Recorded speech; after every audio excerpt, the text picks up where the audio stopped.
I'm Safa1. This is the P6 sampler. Here are a few reasons why I think the P6 is a great device for beginner and advanced beat makers and music creators. I'm also going to be making a beat in this video and giving some examples and my thought process on how and why I use this the way I do. So one of the main reasons I like the P6 is the ease of use. You can just start simply making beats without knowing all of its functionalities.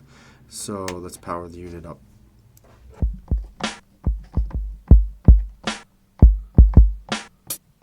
So I'm going to just make a drum pattern. Let's turn on the metronome. To do that, you have to hold pattern and then press quantize or record, and then you will hear the metronome in the back. I like to leave everything quantized because I'm not very good at finger drumming, so I'm just going to sequence a simple drum pattern.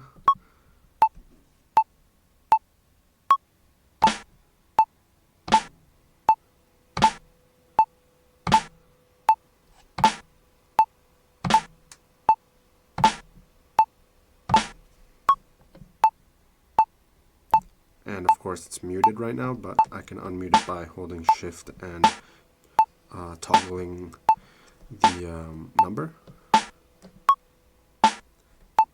Okay, so I'm going to turn up the volume on the snare a little bit. Let's pitch it down a little bit.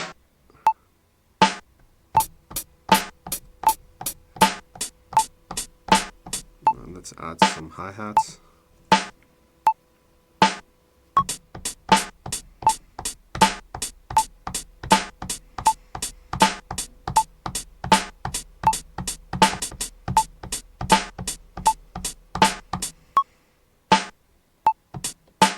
Now I'm going to take off the metronome off, holding pattern and then quantize, hitting quantize.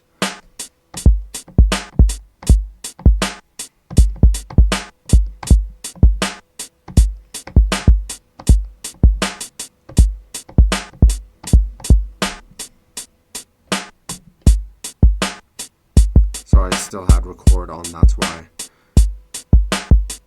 You can hear the kick drum pattern placement. I'm going to turn down the hi-hat.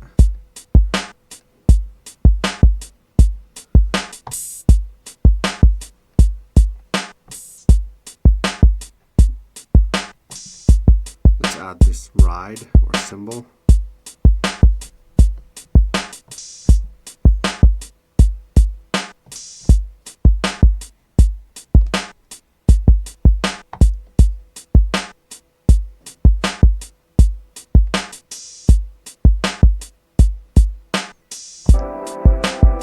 Another reason I like the P6 is it can play back stereo or mono sounds, and this is a stereo sound that I loaded to the P6, and I can play it in chromatic mode, so I can just go to keyboard, but you can see that it's cutting itself off. So for me to play chords with it, all I have to do is press shift poly or gate. You can see poly is written right beneath gate. Now I can play it in polyphonic mode.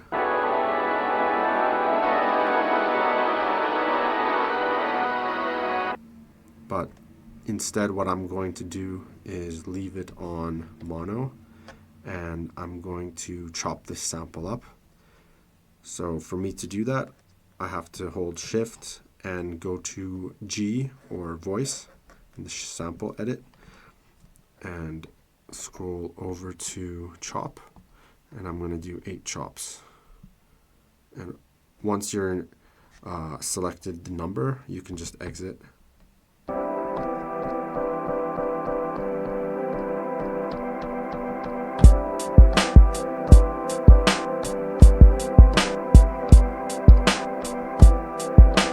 So I'm going to record that. I like to have the metronome on. That way, when I hit record and play, it will give me a time in, and then I can start playing. So let's go.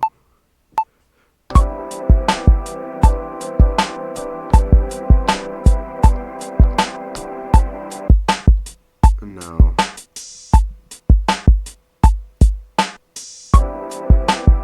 I didn't finish the sequence, so I'll do it again.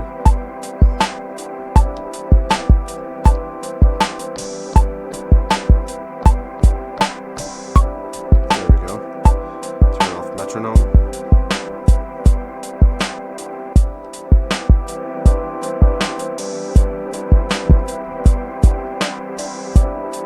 Now I'm going to add some reverb and delay to this sample. So in order for me to do that, I gotta hold shift and then go to mixer. And they're all sends, so each sound is affected, has these effects via send. So that's the delay. You can hear it delaying. And now the reverb. Let's turn it up to like 200. Now I'm going to add a filter to this. Filter type. Yeah, let's go into type, and I'm going to do a high pass filter. That way it cuts off all the lower frequencies.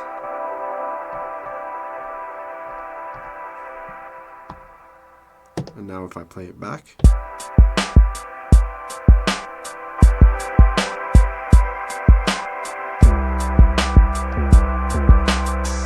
so I have a 808 bass right here. I'm going to actually filter that a little bit so it has less top end. So low pass filter. Now I'm going to put it into, yeah, it's already in keyboard mode, so like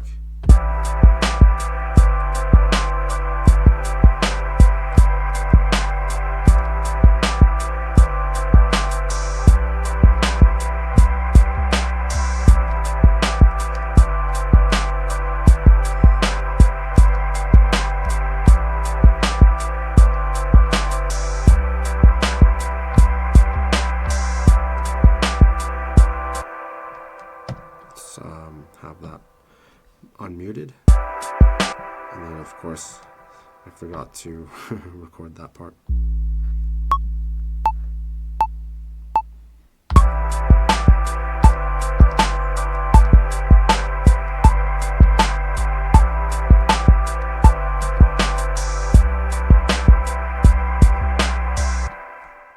So that's how you make a simple beat, drums, bass, and sample chop. My other 3 reasons is, so when you're sampling into the device, you have an option of, you won't hear it here because I have this sample and all my banks are filled up, but you have the option when you're going to record a sample, you can choose lo-fi and then have different sample rate options. That way you have more sample time.